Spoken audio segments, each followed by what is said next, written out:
Power Slave. Yang bikin itu kan Mas Anwar sama Mas Widi drummer. Ya. Mas Widi itu kan kakak saya. Oh, kakak kandung. Iya. Nah, Kakak ya, kandung, siap. Ya. Nepotisme. Karena ada ego yang apa? Yang mungkin dianggap teman-teman yang lain. Iya. Saya dianggap lu gitu. Kegalauan, tapi saya masih punya semangat, saya harus tetap di musik. Ya, berkarya ya, tetap. Saya harus tetap di musik. Saya nemuin Anang. Oke. Anang Hermansyah.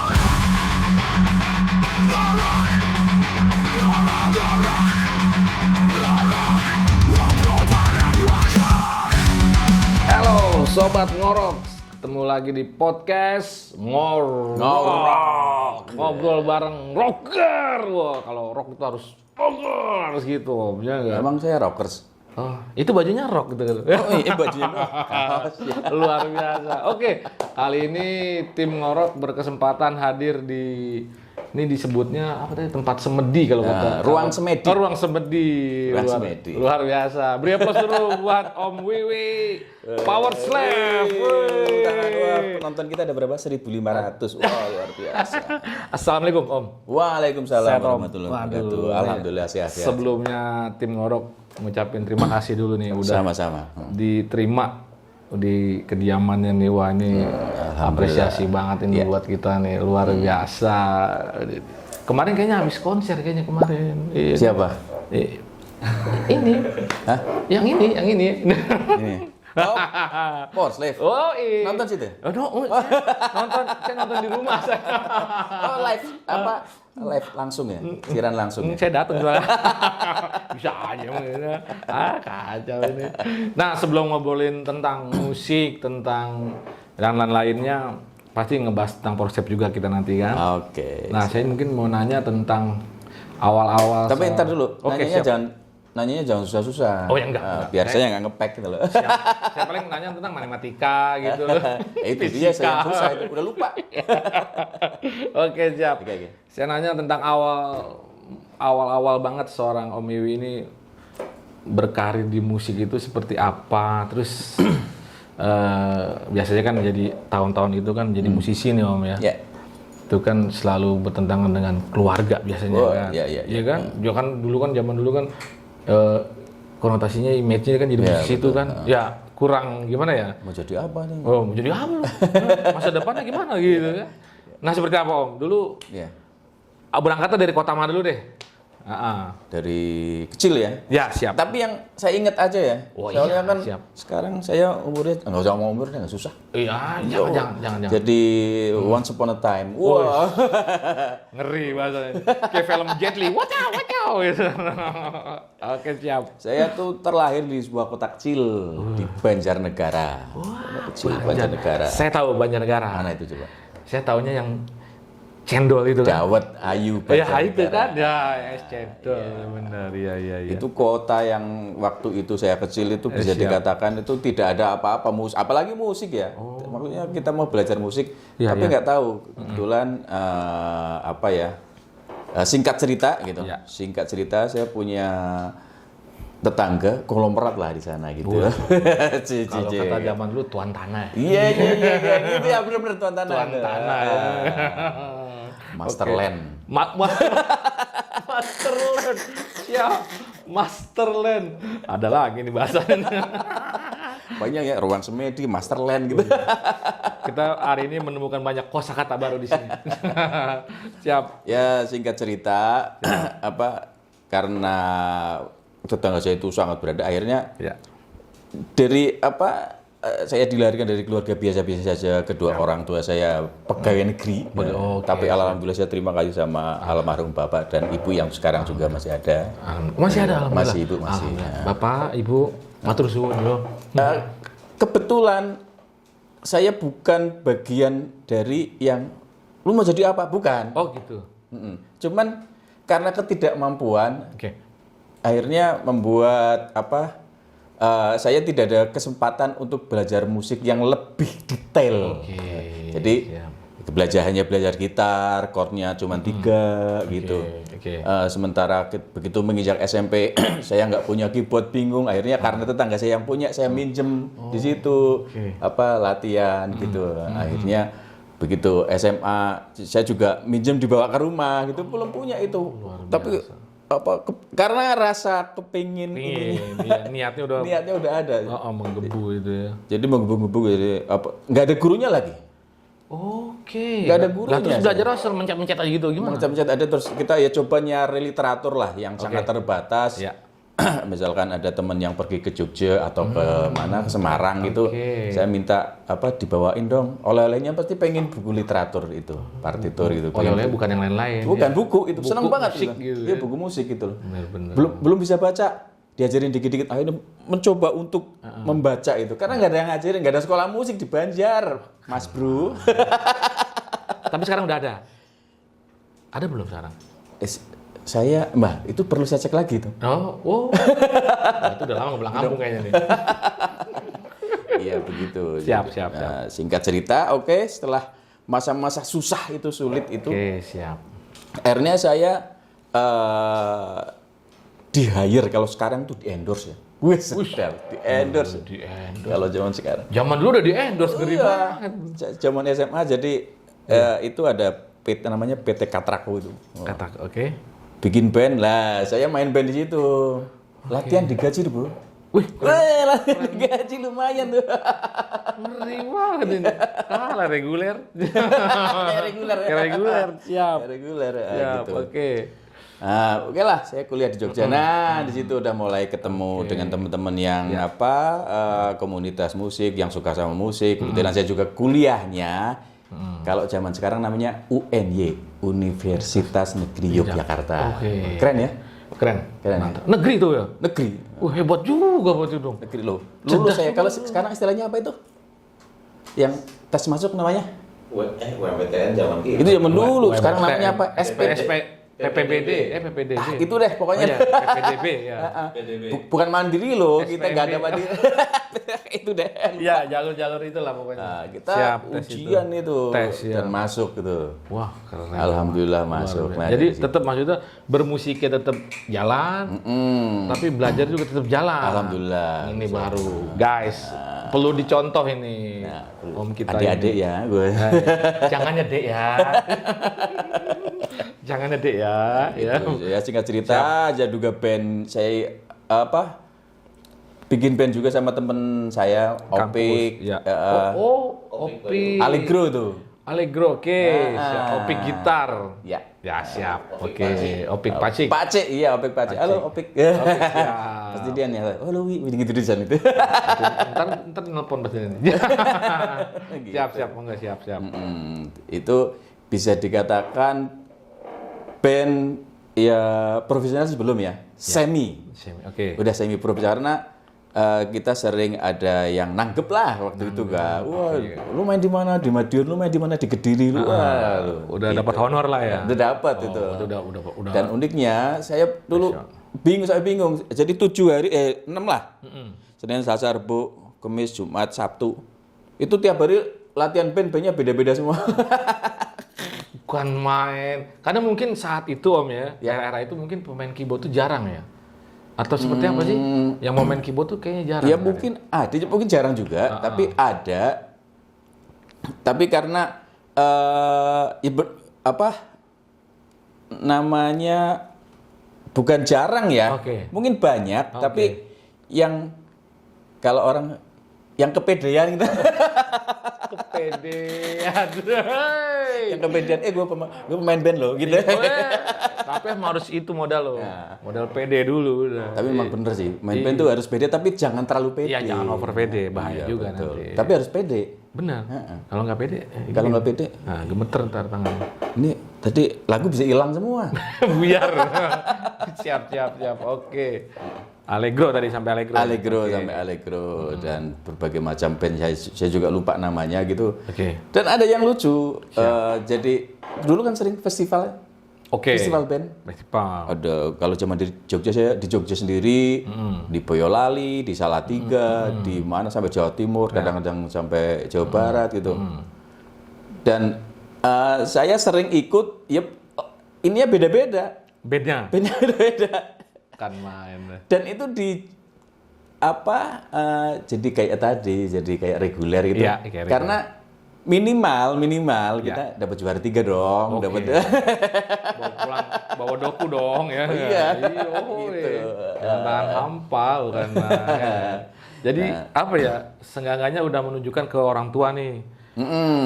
Pak, Bu, ya ini saya bisa menghasilkan uang dari musik gitu kan. paling tidak uang jajannya Iya. bisa sendiri gitu loh. Betul. Dan untuk kan kebetulan kalau dulu kafe nggak kayak sekarang sih. Oke.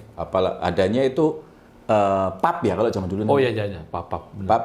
Nah, saya itu bermain seminggu 2 kali kalau salah dulu. Main lagu-lagu standar lah kayak Top 40-an lagi tuh kali orang. Apa udah rock? Bukan rock. Oh. Kayak Jazzy gitu. Oh, Jazz jazz standar. kayak jazz standar tapi chordnya ya nggak miring-miring banget juga sih. Nggak bisa ya. Main harus miring gitu. Kota miring, miring gitu. Ngeri. Oke, siap. Oke. Ya, itu juga bisa menghasilkan income lah. Iya, Jadi uang jajan kita juga. bener. Malah bisa nraktir teman-teman tuh di kos-kosan gitu kan. Nah, setelah itu ketemulah kebetulan Power Slave yang bikin itu kan Mas Anwar sama Mas Widi drummer. Ya. Mas Widi itu kan kakak saya. Oh, kakak kandung. Iya. Nah, Kakak iya, kandung, siap. Iya. Nepotisme ya. Oh iya. Tapi kan kualitas. Ini.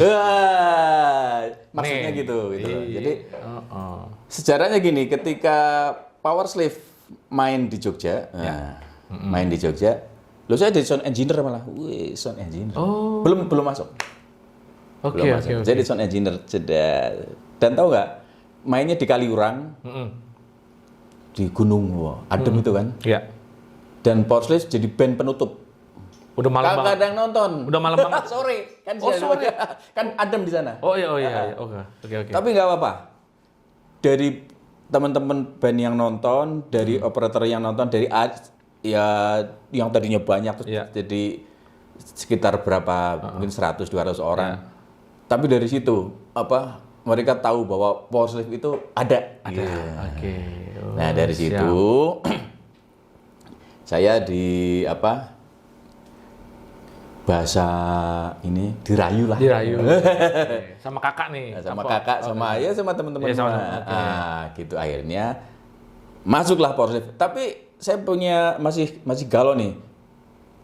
Kan semuanya belum jelas. Iya. Power Slave, ahli guru, Power Slave, ahli guru, Power Slave, ahli guru, Power Slave, ahli guru. Oke. Toket. Power Slave, ahli guru. Enggak. Udah Power Slave gitu loh. Feelingnya ke Power Slave. Feelingnya Power Slave. Akhirnya ngobrol sama teman-teman ahli guru. Aku ikut Power Slave ya gitu. Pamit lah gitu. Pamit lah gitu. Oke. Itu ceritanya. Oke. Akhirnya ya kayaknya kalau udah dari Power Slave di sini ceritanya udah banyak ya. Banyak sih, memang udah banyak. Bisa 2 hari. Bisa nanti. Iya. Oke, nah kan bicara keyboard atau piano, pasti nggak lepas dari seorang influence ya kan. Saat itu mungkin masih inget nggak siapa aja influence dari lokalnya, dari musisi interlokal gitu, telepon. Halo. Mungkin siapa aja masih ingat, atau di genrenya rock ya siapa, di genre jazz ya siapa, mungkin yang mempengaruhi lah. Ya. Kalau referensi saya sampai sekarang tuh untuk yang interlokal, internasional. Internasional masih ya. Kalau zaman dulu kayaknya hampir setiap rocker itu mengidolakan pada sosok seorang Jon Lord. The Purple. Ya. The Purple, yes. Dan untuk musik popnya saya lebih suka ke David Foster karena progresi chordnya luar biasa. Iya, Itu. benar. Kayaknya sih kalau untuk ada satu lagi Rick Wakeman gitu. Rick Wakeman, dari yes, gitu. ya. Oke. Itu memang salah satu idola. Meskipun saya tidak tahu lagunya semuanya gitu, kecuali Jon Lord gitu, sama David Foster gitu. Tapi saya cukup mengidolakan beliau ini. 3 sosok itu ya. 3 sosok itu. Kalau di Indonesia udah pastinya suhu saya ya. Nah, sopo iki. God bless ya. Oh. Mas Abadi, Om Abadi. Bukan, Mas. Abadi Usman. ngeri. Beliau itu adalah guru saya juga gitu. Luar biasa emang. Guru yang luar biasa itu. Salam hormat buat Om Abadi. Om Abadi, bolehlah podcast kita ntar. Ngeri itu emang.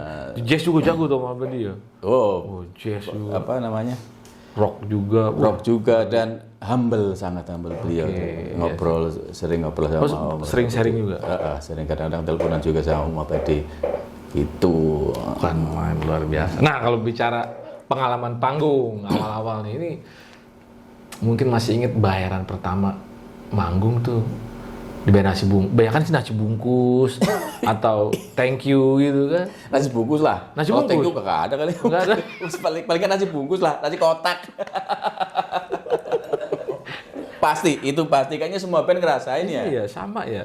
Sama. Iya, pokoknya circle-nya kayak gitu sama tuh. Sama. Pertama, ya mungkin paling minimal nasi bungkus sama snack. Sama, kalau dulu air putih apa ya, apa kalau enggak apa yang manis-manis dikit lah gitu. Manis-manis dikit. Aduh, teh sosro. Oh, nggak boleh nyebut Nggak boleh merek. nyebut, jangan. Iya, teh itulah pokoknya lah. Dikit gitu ya. Ntar kita malah disupport lagi ntar. Alhamdulillah. Alhamdulillah, amin. Iya, oke. Boleh ditunggu yang mau support ini. Silakan support Ngorok tuh. Hubungi di sebelah sini apa sini ya? Nah, kalau berbicara tentang tadi kan ada nasi bungkus. Nah, kalau berbicara yang happy-nya nih, bayaran yang kira-kira, wah, gue udah bisa dapet lumayan nih, gitu, bisa untuk ngebangga, bisa cerita lah ke keluarga itu saat manggung bareng siapa tuh? Apa di Allegro? Apa di Power Slave? Iya, pastinya di Power Slave karena kan begitu di Power Slave pun meskipun belum sepenuhnya masuk ke industri. Iya. Jadi Power Slave itu kan pertama kali ke Jakarta itu kan kita udah rekaman, habis rekaman kita bingung mau ngapain ya. Habis rekaman malah bingung. Iya. Oke. Jadi saya pikir wah rekaman enak ya. Begitu rekaman kita bingung ngapain ya. Karena kan kita nunggu launching, terus nunggu strategi apa promonya seperti apa gitu kan. Akhirnya sambil jalan itu juga belum selesai kan proses rekamannya. Nah, paralel dengan itu kita ngamen lah di kafe. Power Slave-nya nih Power semua. Slave. Oke. Itu. Tribut apa tuh biasanya itu bawain apa? Klasik. Ya klasik rock. Klasik rock. Udah pasti GNR kayaknya nih. Wah, itu Iya, mungkin tapi semua genre nggak terlalu banyak juga. Oh, nggak terlalu banyak juga. Nggak terlalu banyak juga tadi klasik rock lah. Dan serunya dulu kita pas Power Slave pertama main di Jazz Rock waktu itu. Iya. Itu hari Senin, saya ingat betul.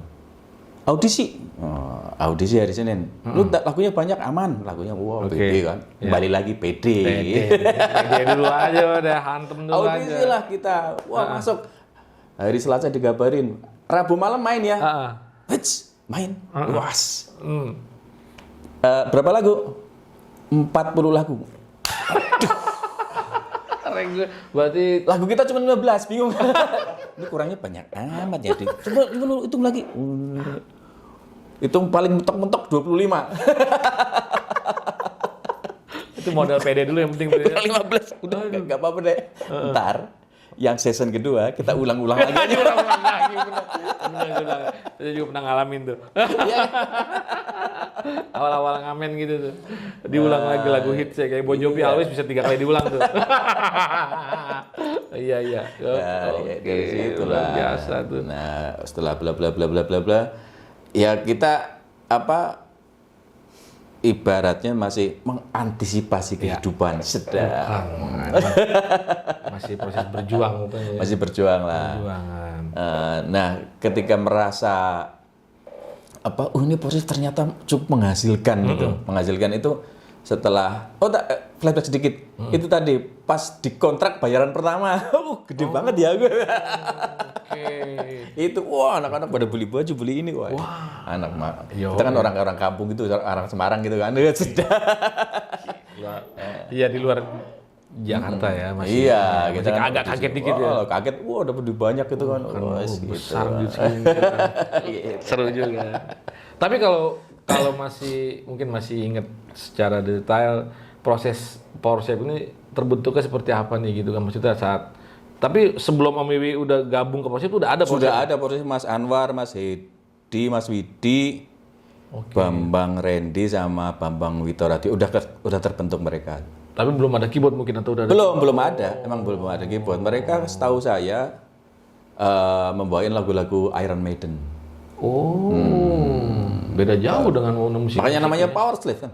Oh iya benar Power Slave. Namanya Power Slave. Itu kan salah satu hitsnya Iron Maiden nih. Iya.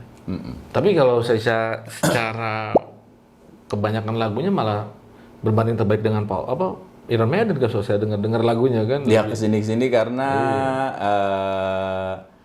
kan akhirnya lebih rock and roll lah gitu kan. Kalau akhirnya Iron kan Maiden kita kan heavy metal banget. betul. Heavy metal banget. Terus eranya waktu itu, itu kan masih ada musik heavy metal segala macam. Nah, ketika kita bergabung, nggak tahu ya namanya kepalanya kan banyak. Ya. Akhirnya ya timbullah musiknya Power Slave. Ada yang suka GNR, ada yang suka Dewi Slaughter, ada yang suka Aerosmith, ada yang suka Iron Maiden, ada yang suka Rolling Stone. Nah, akhirnya jadilah Power Slave. Combine ya. Jadi gitu. Banyak unsur jadi gabung. Iya. Luar biasa. Ya, jadinya Power Slave itu. Gitu. Oke, berarti Om Wiwi ini benar-benar formasi awal kalau bisa dibilang ya. Formasi awal Power Slave itu ya. Formasi awal masuk industri. Iya, masuk industrinya. Ya, masuk industri. Formasi awal itu saya, Mas Anwar, Hidi, Mas Widi, dan Andri Franci itu. Andri Muhammad ya. Itu formasi awalnya itu kita berlima. Gitaris keren itu. Ya, Mas Andri. Nah mungkin kalau masih ingat itu cerita di balik masuknya Mas Andri ini kan menggantikan gitaris sebelumnya ya? Ya. Itu seperti apa tuh mungkin? Itu lupa ingat apa ingat lupa ya? Nah, lupa ingat. Lupa ingetnya. Jadi nyanyi sih. Ini seingat saya itu Andri kan dia gitaris band sebelumnya Traktor sama ada band apa yang Mr. Big apa namanya? Mr. Big. Yang dulu bawain cover Mr. Big saya lupa namanya. B-nya. Ya di ada kan sama gitu. Saya dulu kan kos di Jogja tuh. Terus lihat tiap hari lihat enggak tiap hari sih, seminggu sekali. Belum kenal aku sama Andri kalau salah deh. Belum kenal itu. Belum kenal. Tapi udah tahu Trakstor gitu, udah tahu Trakstor tapi belum kenal terusan. Baru tahu namanya, dengar aja lah dengar gitu. Itu dia kok tiap hari lewat di depan kosanku gitu loh. Ternyata dia ngelesin anaknya, arti aku itu. Oke. Nah, dari situ aku tanyalah sama temenku, kamu tahu nggak lu kenal sama Andri nggak? Gini. Akhirnya singkat cerita kenalan ya sama Andri nih. Akhirnya ngobrol. Akhirnya diculik lah. Diculik. Gitaris orang dibawa kabur. Ampun. Ya, singkat cerita Andri ikut ke Power gitu lah. Diculik. Seperti itu. Diculik ya. Tapi masih itu culiknya tapi culik yang baik-baik loh. Oh iya. Culiknya diberdayakan. Ya, maksudnya dirayu gitu. Iya. Ikut gue dong. Ya, bahasa Yojo. Melo aku yuk. Melu yuk. Ngeband yuk. Dolanan Semarang yuk, ben-benan. Akhirnya Mas Andri galau dah tuh. Galau dah. Ini milih ini ya.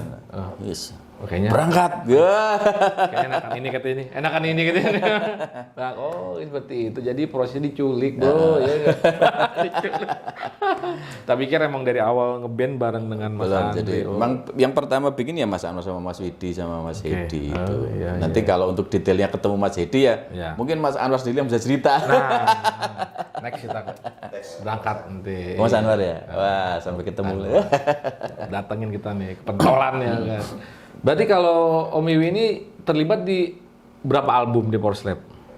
1, 2. Habis itu yang setelah ini 100% ke sini.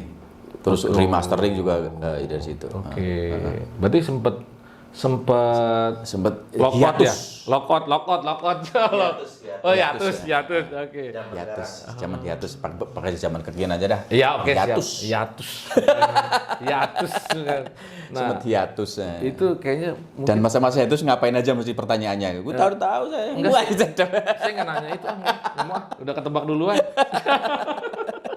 Kenapa harus hiatus gitu loh, maksudnya apalagi capek ngeband, apalagi udah deh gue hiatus dulu gitu kan.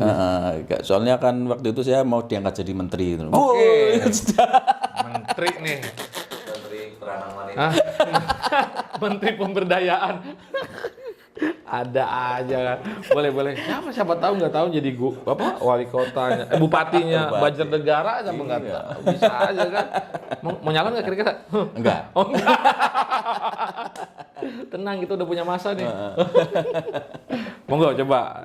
Mungkin bisa di spill dikit lah. Ya inilah kita kan ketika rilis album pertama itu kan umurnya kita masih aku 25 ya. Belia ya, masih muda. Masih belia. 24 malah kalau salah dia berarti. Masih 24 pasti jiwa rock and roll-nya, jiwa berontaknya itu masih, jiwa egonya itu masih tinggi. Tinggi. Iya. Jadi kembali lagi kadang-kadang karena ada ego yang yang mungkin dianggap teman-teman yang lain. Iya. Saya dianggap lu gitu. Lu ego banget nih. Lu maunya mana sendiri aja sih. Iya, gitu. paham lah. Akhirnya saya dihiatus alias dipecat. Oh, dipecat. Kirain emang gue ngaso dulu gitu. Oh, dipecat. Pakai surat nggak itu? Pakai botol. Salam ya? Kagak ada lah. Enggak. Gitu. Ya emangnya PT, pakai Pak Laring sekalian gitu. Pak Laring, mantan pekerja keyboard di Powerslave gitu kan. Ada aja. Oh, seperti itu. Itu ceritanya. Jadi, Tapi saat dipecat itu nggak apa-apa ya, biasa aja gitu. enggak lah, pasti namanya datang ke Jakarta berjuang, kepengin bandnya ya namanya. Aku dari SD itu udah mimpi seperti Van Halen, seperti selalu udah nonton meskipun videonya pinjem gitu. Zaman dulu kan video itu. Iya. Betacam ya. Betacam. Bukan pinjem malah numpang nonton di tetangga. Oke. Numpang. Nobar gitu. Udah. Siap. Kan mimpinya udah setinggi itu gitu. Pasti shock lah. Pasti shock. Itu sangat shock sekali itu loh. Iya. Aduh, tapi ya sudahlah gitu loh. Udah berjalannya dengan waktu sudah. Wah, sedih kita. Kalau ada ilustrasi musiknya harus sedih. Nanti tolong dikasih musik serem-serem gitu. Musik serem. Aduh. Ya, siap. Ini. Ya, saya cuma berpikir setelah itu mungkin pasti Tuhan punya rencana lain yang lebih baik buat saya. Oke. Gitu. Ya, ini udah dewasa, udah dewasa. Sekarang kalau dulu agak kan. Awas lu. Gua nanti pasti lebih gede daripada lu. Penting itu ngomongnya begitu. Zaman dulu. Zaman dulu kalau sekarang. Masih muda ya. Jiwanya masih muda. Oke, enggak masalah gitu. Nah, tapi drop pasti itu. Iya. Tapi kan ya alhamdulillah setelah itu kalau nggak salah itu loh. Ya karena kegalauan tapi saya masih punya semangat, saya harus tetap di musik. Ya, berkarya ya, tetap. Saya harus tetap di musik. Saya nemuin Anang. Oke.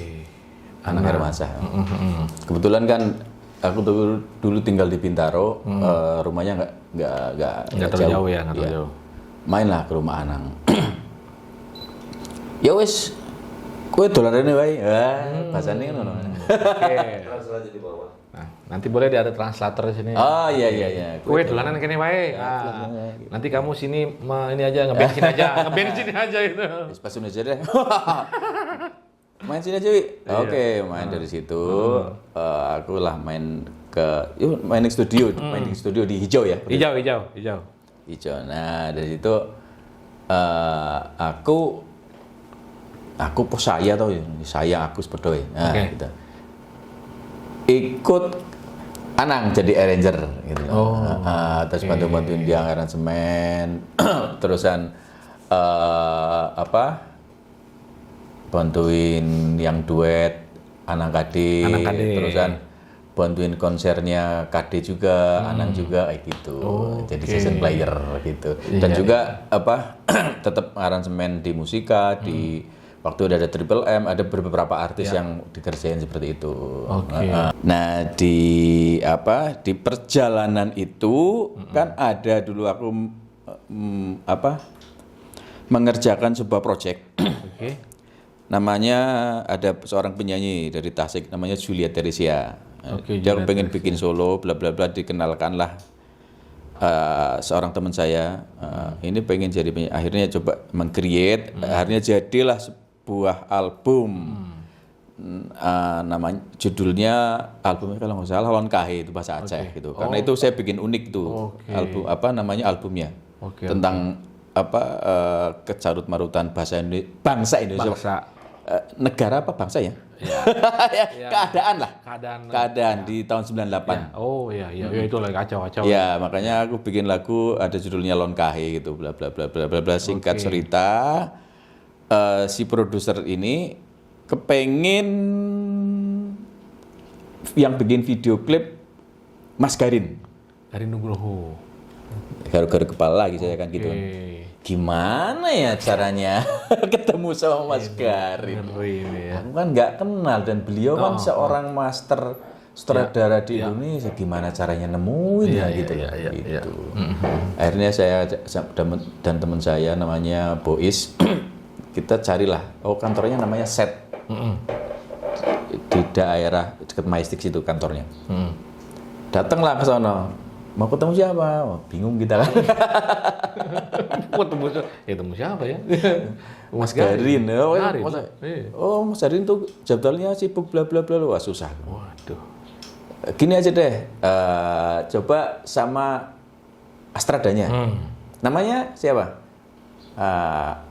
Asep Kusdinar. Dan sekarang jadi sutradara top. Wah, luar biasa emang.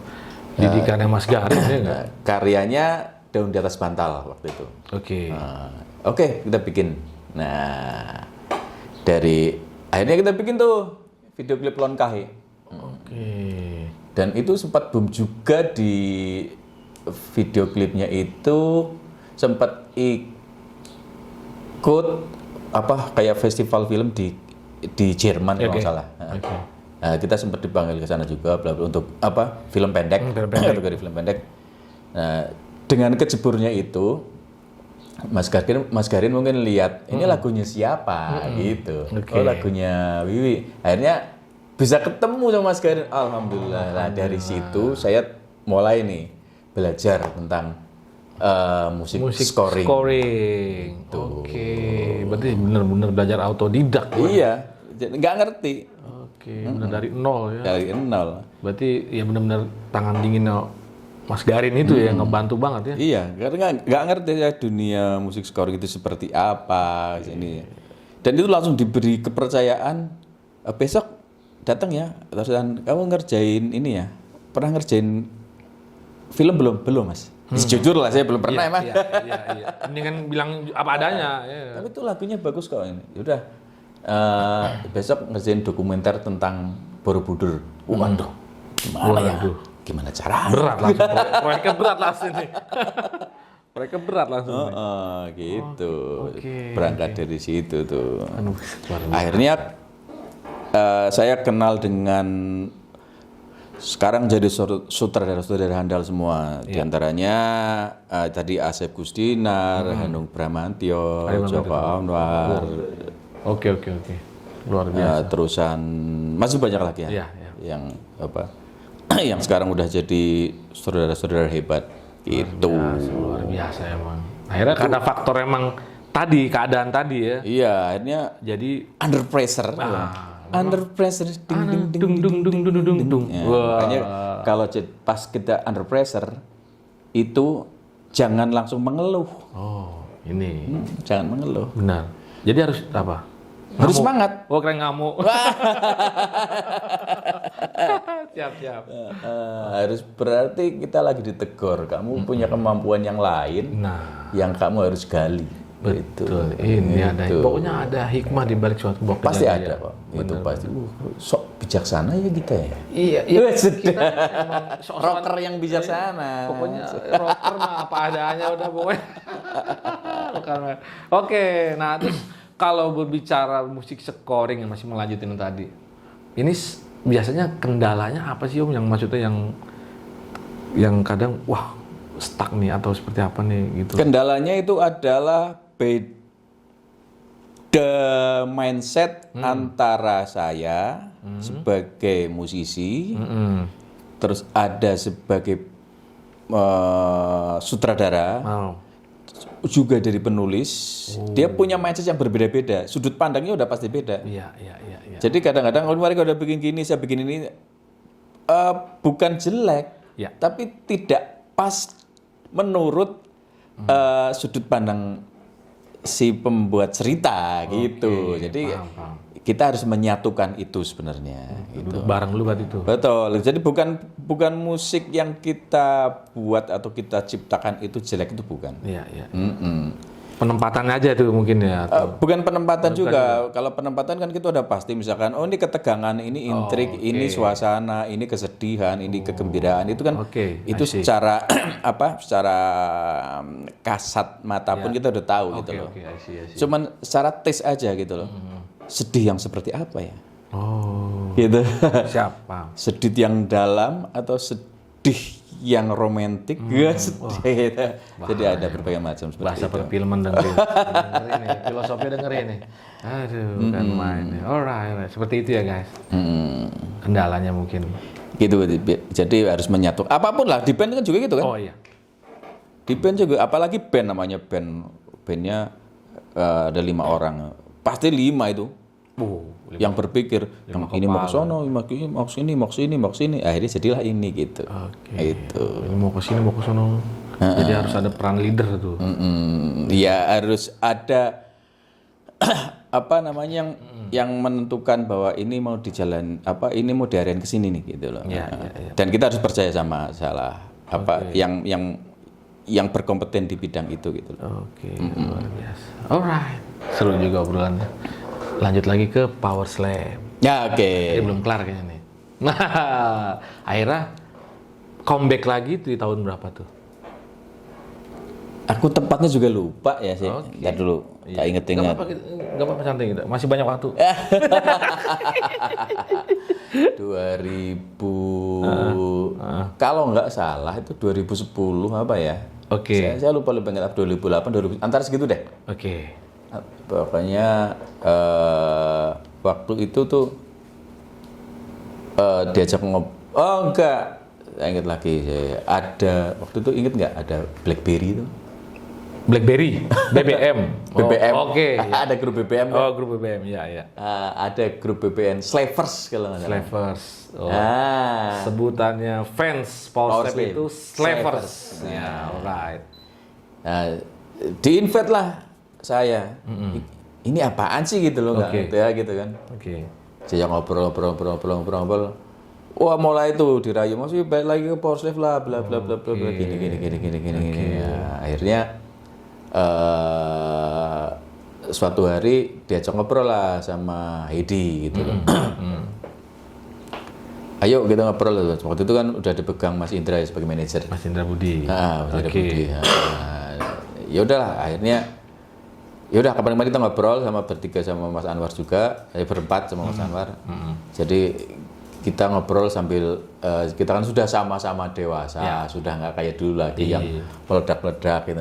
Jadi Udah turun tensinya nih, menurunkan kadar. Kita lupakan semua yang sudah terjadi, kita bangun lagi dari awal gitu sudah. Gitu. Akhirnya comeback lagi ke Power Slave. Dan waktu itu kita langsung bikin album 100% rock and roll. Oke. Ya. Dan launchingnya itu di MU Cafe kalau nggak salah ya. MU Cafe, MU. Ya kan, MU Cafe yang sekarang sudah tidak ada. Iya, sekarang sudah jadi klub bola sekarang. Oh itu klub bola itu dulu kafe ya? Oh kebalik ya? Nanti ada yang marah loh fans. Aduh, ini pokoknya ya ginilah pokoknya guyu-guyu aja lah. Oke siap. Berarti ya mengerayu itu berarti ya mengerayu, ya mengajak ini berarti antaranya itu Mas Edi. Mas Edi ya, gitu. Jadi ya akhirnya ya antara galau, iya enggak, baik lagi nih, iya enggak. Maksudnya aku pengen jalan diri apa Power Slave ya. Akhirnya ya itu saya putuskan balik lagi ke Power Slave. Pulang. Ada lagunya tuh. Ada. Kembali pulang asik. Nah terus sekarang ini kabarnya Power Slave ini lagi apa aja nih, sibuk apa aja nih sekarang ini nih? Kalau sekarang yang pasti karena sudah pada punya kesibukan masing-masing. Emang kemarin sebelum ini kita sempat mau bikin album sebenarnya kan. Oke. Sebelum pandemi itu kan. Ya. Tapi karena satu dan lain hal akhirnya energi yang tadinya menggebu-gebu ketika bikin lagi nih reuni lagi sama Andri dan kebetulan Agung juga mau bikin sebelum pandemi itu waktu itu kan energi yang itu aku sangat menggebu-gebu itu pengennya dan dalam mindset saya itu udah terbayang nanti bakalan jadi ini bakalan jadi itu keren ya bla bla bla bla tapi ketika Andre memutuskan untuk hijrah menggantung gitar ya. Oke. Jadi hilang semuanya. Buyar semua. Energinya kayak ada. Akhirnya ya udah kita sementara hiatus dulu untuk kita hiatus lagi. Maksudnya untuk produksi gitu. Hiatus untuk produksi album. Untuk album gitu. Karena itu album. Karena kalau berpikir album kan nggak kayak single ya. Maksudnya kita berpikir satu konsep, satu kesatuan yang kita bisa mewakili dalam jangka waktu yang lama kan seperti itu. Oke. Jadi untuk sementara yaudah kita bikin single dulu deh. Kalau single kita berpikirnya kan tidak serumit kita bikin album. Karena kan pasti ya teman-teman tahu ya nama Power Slave kan. Jadi kan kalau dengerin album kan paling tidak dia harus dengerin 10 lagu kan gitu. Betul kan? Benar. Nah, jadi kita juga tidak mau main-main di situ sebenarnya. Akhirnya ya kita putuskan yaudah energi untuk bikin albumnya kita endapkan dulu karena kita harus berpikir lagi dengan kegiatan-kegiatan teman-teman kayak Hedi yang waktu itu masih di Pindad ya. Oh, Pindad Rockstar. Oke.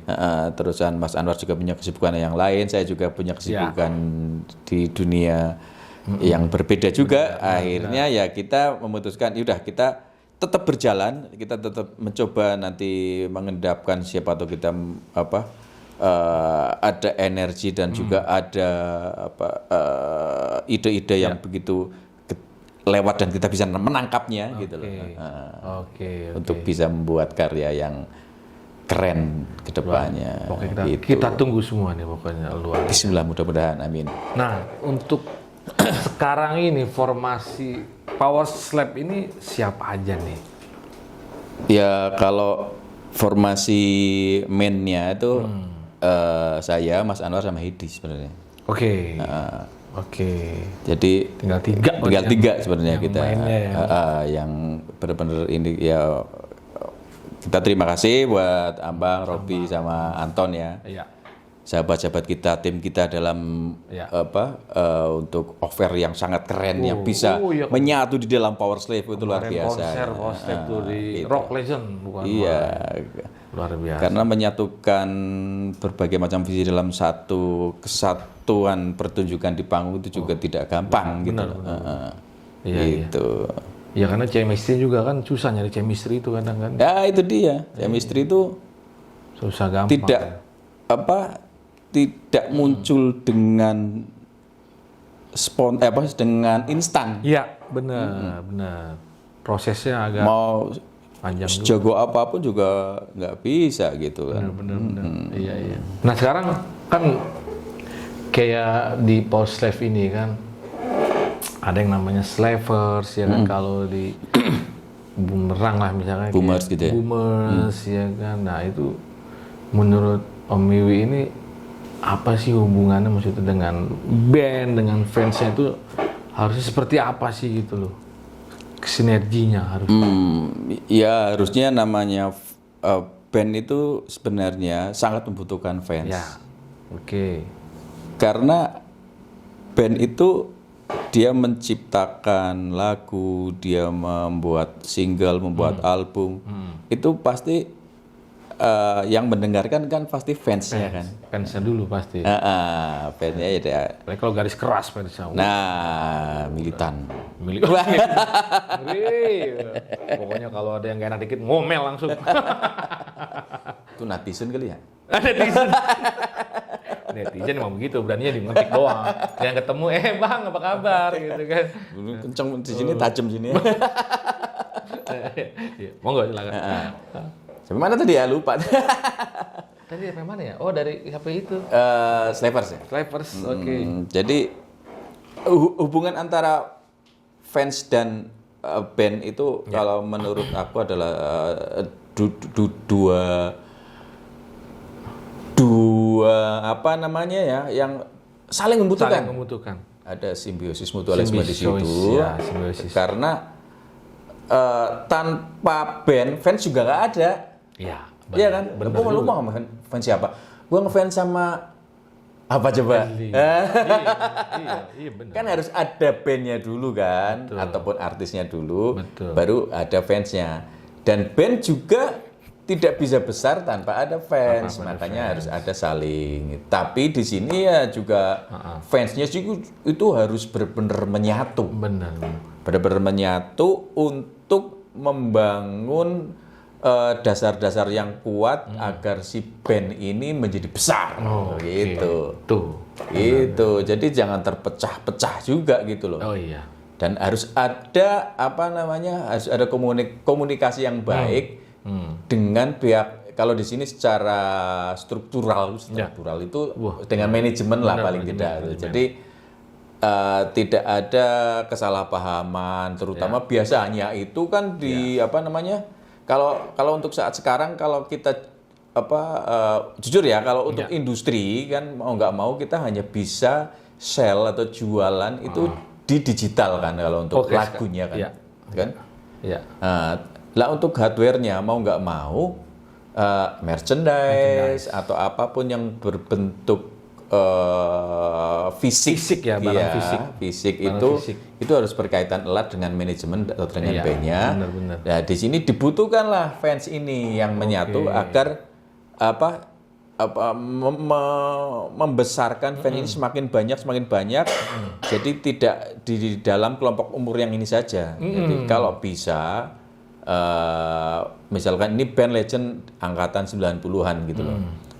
Nah, gimana? Paling tidak kita memperkenalkan ini loh, ini ada band, tapi coba kamu dengerin lagunya, ini pasti keren. Nah, ini apa namanya? Logonya seperti ini merchandise-nya seperti ini. Jadi si fansnya ini punya kebanggaan tersendiri ketika mengenakan atribut dari band tersebut. Gitu. Atribut official gitu. Official, yang original official gitu loh. Ini sini original nih. Iya. Dikasih sih. Saya belum ada nih. Nanti tenang. Nanti dikirim tenang. Oke aman. Gimana Bapak pimpinan? Oke aman ya? Oke siap. Aman? Berapa? Satu lusin. Oh, jualan kan? Ini mau jualan ini. Reseller nih kayaknya. Reseller. Bisa hubungin di sini. Wah. Kacau. Ampun. Oke, seperti itu jadi korelasinya antara fans dan sang artisnya. Ya itu sih subjektif menurut saya. Mungkin ada teman-teman yang berpendapat lain, ya boleh-boleh saja. Gitu. Selama itu masih hal yang baik, yang positif, why not gitu. Alright. Nah, lanjut lagi nih ke keyboard. Nah, keyboard ini. Nah, selama berkarir ini sudah pernah di-endorse apa aja Om keyboardnya Om? Kalau di-endorse itu tadi saya di-endorse-nya sama sepatu. Keyboard kok sepatu. Barangkali nanti mau ada yang mau endorse nih ya kan. Dulu pas pertama Power Slave naik pernah ditawarin di-endorse gitu emang. Oh iya. Tapi nggak diambil? Tapi waktu itu saya belum berani. Oke. Belum berani. Dan kesini juga ada beberapa yang menawarkan itu juga. Saya nggak berani ambil karena kesibukan di dunia scoring itu yang cukup menyita waktu saya. Benar. Karena ketika saya di-endorse oleh sebuah produk, gitu, saya harus bertanggung jawab penuh terhadap produk itu. Saya harus mempelajari produk itu tidak main-main. Saya harus detail dan harus klinik. Saya harus menunjukkan bahwa produk ini is the best daripada produk-produk yang lain. Itu. Saya setelah emang itu benar. Ketika saya begitu keluar dari dipecat di Pro saya itu saya kepengen menunjukkan totalitas ketika saya mengerjakan sesuatu. Oke, jadi seperti itu. Karena jadi, berbenturan kesibukan aja sih sebenarnya ya. Luar biasa. Saya di-endorse sama film aja jadinya. Karena saya tahu, karena emang kalau di-endorse itu kan saya lihat kan kayaknya itu butuh waktu yang spesifik ya. Spesifik emang. Saya harus tiap hari, kalau sekarang ya, harus bikin konten tentang itu. Aku udah nggak waktunya itu tadi. Tapi kalau disupport aja terima kasih kalau ada yang mau. Monggo silakan. Kalau ada yang mau disupport ini, misalkan demonstrator aja, demonstrator boleh lah, nggak harus jadi. Kalau lagi main, gitu. Kalau lagi main power sling, saya tunjukin gitu. Kalau nggak main di sini selalu dimunculin, itu sih nggak apa-apa kalau di support seperti itu aja. Tapi kalau di endorse kan, tanggung jawab otomatis tanggung jawabnya lebih besar. Iya. Harus klinik lah, harus demo ya begitulah. Detail. Harus mempelajari dan itu kan nggak cukup sehari 2 hari. Iya. Betul. Untuk mempelajari sebuah alat, katakanlah itu alat baru gitu kan. Soundnya seperti ini, ngolahnya seperti ini, nanti keluarnya seperti ini, nanti kelebihannya di sini, kekurangannya yang harus kita tutupin, gitu. Itu harus cerdas di situ kan kita. Benar, luar biasa emang. Waktunya banyak juga emang. Itu. Oke, luar biasa. Jadi masih ditunggu nih yang mau support, silahkan. Pokoknya kita. Saya nggak mau sebut merek menurut. Jangan. Siapa tahu nanti disupport oleh ini kan motor Yamaha. Lo kok motor Yamaha aja sebutin merek lagi dah. Oke Om, sekarang kalau berbicara tentang dunia musik saat ini ya di era Gen Z ini kan. Nah, ini tanggapan dari seorang Om Wiwi ini mungkin seperti apa tentang dunia musik rock khususnya ya. Di era sekarang ini apa maksudnya untuk menjadi seorang rocker itu di samping tren-tren musik sekarang udah banyak ya musik ambyar ya kan. Musik-musik anak senja lah kalau anak sekarang dibilang kan. Terus kita masih dengan pakem rock gitu kan. Kira-kira menurut Om Wiwi ini ya, kita masih relevan nggak? Ya masih gimana nih, bisa relevan nggak tuh, masih bisa berkarir nggak tuh untuk hidup di musik rock gitu lah. Ini sebenarnya susah-susah, gampang juga jawabnya. Iya. Ini gampangin aja berarti. Gampangin nih.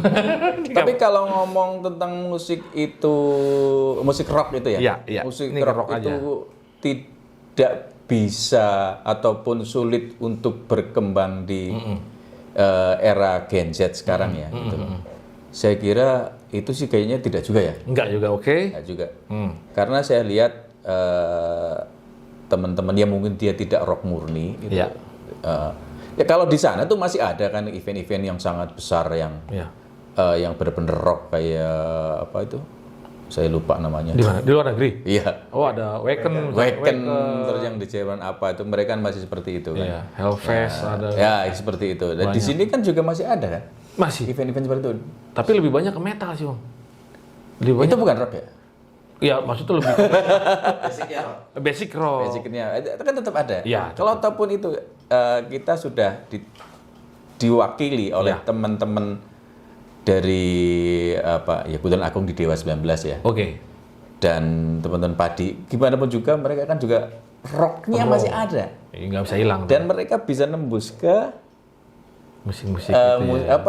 Gen Z. Gen Z. Ah, Oke. jadi mungkin nanti bukan saya harus seperti mereka, bukan. Ya. Gitu loh. Ya. Kalau saya lihat sih musik kan tetap berputar gitu loh. Jadi itu kan masalah bisa dikatakan satu mungkin strategi juga. Ya. Jadi mungkin kita harus atur strategi gitu loh sebagai rockers. Atur strategi gimana agar musik rock yang kita bawakan itu ya sebenarnya Powerslave besar pernah di tahun 2016 gitu kan Gen Z kan juga udah mulai ya. Oke. Powerslave kan lagunya dipakai untuk theme song Oke. Anak Langit selama 3 tahun kan. Oke. Dan itu Gen Z tahu semua. Oh, pasti. Iya. Dan tahunnya Powerslave apa? 100% rock and roll. Dan itu jadi theme song gitu loh. Baru kali ini lagu seperti itu jadi theme song sinetron. Keren. Di mana Iya. yang biasanya kan diwakili oleh teman-teman dari musik genre yang lain. Iya, genre yang lain. Di luar rock gitu. itu ya. Nah, itu kan menunjukkan bahwa sebenarnya bisa. Ya. Kita asalkan kita punya strategi Oke. dalam pemasaran, dalam promosi, dalam pendekatan kepada Gen Z. Contohnya misalnya kayak saya itu, gimana saya memperkenalkan lagunya Powerslave, lagunya Queen, lagunya Radiohead, lagunya Audioslave. Oke. Kepada anak saya yang tidak suka musik rock. Oke. Akhirnya saya bikinlah dengan versinya dia bernyanyi, tapi lagunya itu gitu loh. Oke. Nanti begitu live kasih aja distorsi kenceng. Nah, oh ternyata asik ya. Itu kalau saya jadi anak saya itu kan dia bernyanyi lagunya sukanya yang kekinian lah kayak Taylor Swift, si Ariana Grande, terusan si Billie Eilish gitu kan. Kemudian udah coba kamu nyanyi lagunya Powerslave judul Pulang. Aransemen caranya dia lah, tapi begitu live tuh kenceng juga gitu. Coba kamu nyanyi lagunya Audioslave. Iya. Teng teng teng teng. Suruh nyanyi lagunya, caranya dia biarin aja, biar dia tahu gitu loh. Nah, mungkin itu cara saya untuk memperkenalkan lagu rock itu ke Gen Z seperti itu. Strategi seperti itu ya. Tepat strategi lah. Keren juga itu. Luar biasa. Seperti itu. Nah, berarti dari keluarganya ada yang menerusi di musik? Ada anak saya yang paling kecil. Oh, yang kecil. Dia udah punya single berapa itu? Oh, sudah. Oh, keren juga. Dia mantap juga. Nyanyi tapi nyanyi. Nyanyi, ya dia vokalis. Nggak mau main keyboard nggak? Sambil main juga atau? Sambil tapi nggak cuman buat dia bernyanyi. Oke. Mengiringi dirinya sendiri. Berarti ada penerus lah ya. Ya gitu. Saya paling kecil itu. Oke, luar biasa. Kejawab nggak tadi yang rock di era Gen Z? Oh, jelas. Kejawab ya? Jawab dong. Secara versi Mas. Iya, itu menurut saya sih seperti itu gitu loh. Iya, benar juga. Dan kita tidak perlu merubah baju kita loh. Nah, itu. Itu yang penting. Nggak perlu merubah 100% itu 100% rock and roll itu ya 100%. Saya nggak rubah. Nah, cuman ketika ada ulang tahun di sebuah TV swasta itu dinyanyiin di aransemen urban, terserah lagunya gitu. Nggak masalah. Yang penting lagunya sudah masuk gitu. Yes. I know. Gitu. Oke, luar biasa. Dan kita harus bekerja sama memang dengan movie itu atau dengan pihak-pihak karena dulu kan ada ya acara album minggu ini apa yang bisa ini. Ya mungkin kalau movie atau sinetron atau apalah yang sekarang itu kan sebenarnya kita bisa bekerja sama, lagu-lagu kita kan ada story yang mungkin dia berontak, dia butuh lagu yang seperti ini. Ya. Kebetulan aku juga bikin single yang judul lagu Dewi lali ya. Kebanyakan lagunya, banyak. Ada lagu bahasa Inggris yang aku bikin, Oke. lagunya Bliss, kebetulan aku yang nyanyi juga gitu. Oh, ngeri. Itu ada movie-nya yang aku masukin juga gitu loh, karena kebutuhan. Iya, Dan itu kan oke.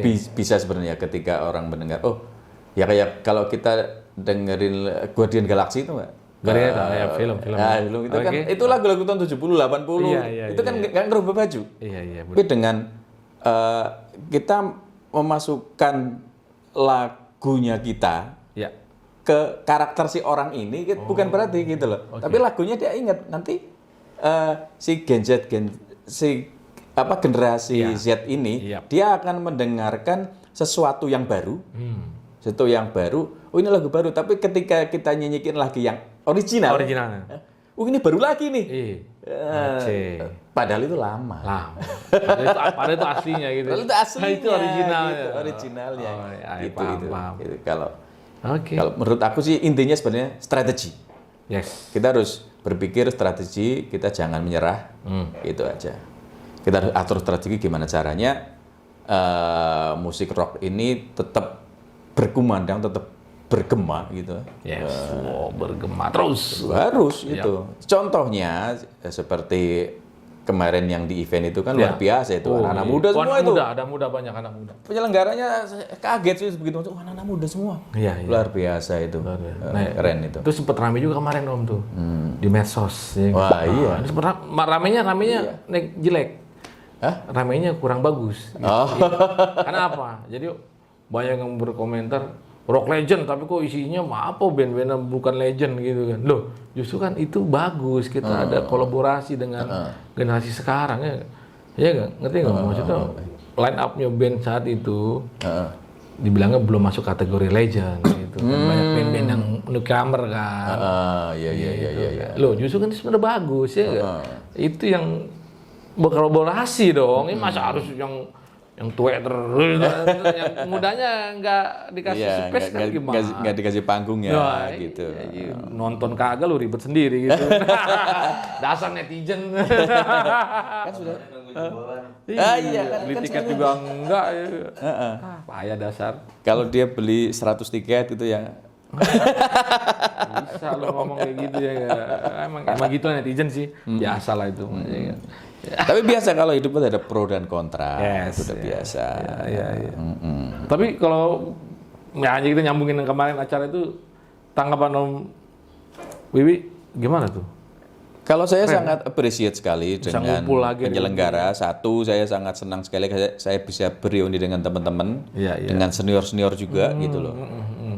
Yang kedua, kita bisa memperkenalkan juga rock legend ini karena kan itu ada di media sosial, notabene media sosial sekarang kan banyak dikuasai oleh generasi-generasi sekarang kan yang tadi itu dibilang kan gitu. Jadi kan mau nggak mau dia harus dia melihat gitu loh, oh ternyata ada generasi sebelumnya yang seperti ini. Betul. Kalau menurut aku ya jangan lupa sejarah juga Jas merah. Jas merah gitu. Luar biasa emang. Luar biasa. Iya. Tapi gak kerasa kita udah berapa jam ngobrol nih ya? Dari jam 9 pagi, Iya, 6 jam. Jam 9 pagi. Luar biasa. Ngobrol apa ngorok kita itu. Tidur. Gak kerasa sudah 1 jam lebih nih biasanya. Nah sebelum saya tutup dulu nih, saya tutup, biasanya saya mau minta tanggapan dulu dari Om Wiwi tentang podcast ngorok ini seperti apa nih. Karena kita berangkat memang mempunyai keresahan yang sama gitu, dalam artian banyak musisi-musisi rock ya, rock legend jatuhnya kan, yang sudah tidak berkarya, yang sudah tidak eksis. Ini kita lagi mau samperin satu-satu biar diangkat lagi, biar mereka ke-trigger lagi untuk berkarya gitu kan. Nah, tanggapannya seperti apa dari Om tentang podcast ngorok? Kalau saya jujur, kalau ada ngorok 1, ngorok 2, ngorok, kalau bisa ada ngorok 100 gitu loh. Banyak ngorok. Gak apa-apa, bagus. Ada podcast-podcast yang seperti ini yang banyak, itu kan menjadi kompetisi yang bagus. Betul. Betul. Apalagi sekarang mungkin eranya kan era podcast. Iya. Jadi kalau saya sangat senang banget, apalagi punya keresahan yang sama gitu loh. dan dicolek lah sama Ngorok ini. Dicolek. Ini luar biasa nih, dicolek apa didatengin, digerebek gitu. Gerebek Gerebek rocker. rock, Gerebek rocker. gerebek rocker. Iya, Jadi siap. luar biasa. Kalau saya sangat senang dengan podcast ini dan Alhamdulillah. mudah-mudahan Alhamdulillah. ini bisa apa namanya memotivasi kembali saya dan juga teman-teman seangkatan juga senior-senior yang terdahulu yang luar biasa. Ya. Saya salam hormat buat senior-senior saya juga Ya, agar kita tetap berkarya, kita tetap semangat itu. dan kita apa namanya jangan takut untuk melangkah gitu. Si ngeri ini. Dan juga jangan berantem mulu lah gitu. Oh, nggak usah jangan berantem. Jangan udah Kenapa saya main berantem sih? udah bukan zamannya gitu. udah bukan anak muda lagi gitu maksudnya. Udah kita ngeband aja. Enakan kita ngeband, bikin lagu, dipromosiin, konser, nonton bareng-bareng, nyanyi bareng-bareng. Itu. Keren kan? Terakhir gajian. Dan terakhir Nah, itu pasti. Kalau Woi, ditunggu. kalau nggak gajian itu ngamuk. Yang di rumah maksudnya ngamuk. Makan wae. Oke, luar biasa ya Bang. Tetap dukung kita Om ya. Oh, sangat. Luar biasa. Saya Kita sangat saling senang. mendukung ya. Sangat senang ada podcast Ngorok. Ngorok pokoknya terus. Ngorok kan nggak tidur tapi. Oh iya, Iya. Ngorok. Tadi mau tidur kan? Ngorok. Jadi bangun deh. Luar biasa. Oke. Akhirnya kita nggak bisa panjang-panjang lebar lagi ngomong ya Om. ya. Oke, nggak apa-apa. Durasi juga sih. Oh iya. Kalau kelama-lama nanti Bosan ya? kuotanya habis orang nonton. Oh iya. Ini kuotanya. Pakai wifi-nya itu dong. Oh, Di iya. kafe mana? Jajan 10.000. Jajan teh manis, bibinya ini bisa diusir nanti. Nah, buat lo sobat-sobat Ngorok ya yang mau ngasih masukan atau kritikan boleh nanti komen-komen aja di YouTube atau DM ke Dikritik official. aja nih. Ya siap. Ini dikritik. Saya pokoknya kritik aja apa kurang. Ini nggak usah, ini nggak usah dikritik. Iya, jangan. Jangan sini aja. Bahaya ini kalau kritik tentang ngamuk ngeri loh. Mureng gitu. Jadi musik. Nanti ntar. dikasih jeng gitu. Lu juga boleh bisa request siapa lagi nanti rockstar kita bakal kita satronin, kita gebek ya gak luar biasa. Oke. Akhir kata dari saya Adi, Bas dan Om. Wiwi Sudarno Power Sleep. Yes. Pamit undur diri sampai ketemu di podcast berikutnya. Assalamualaikum warahmatullahi wabarakatuh. Ngorok Restaurant.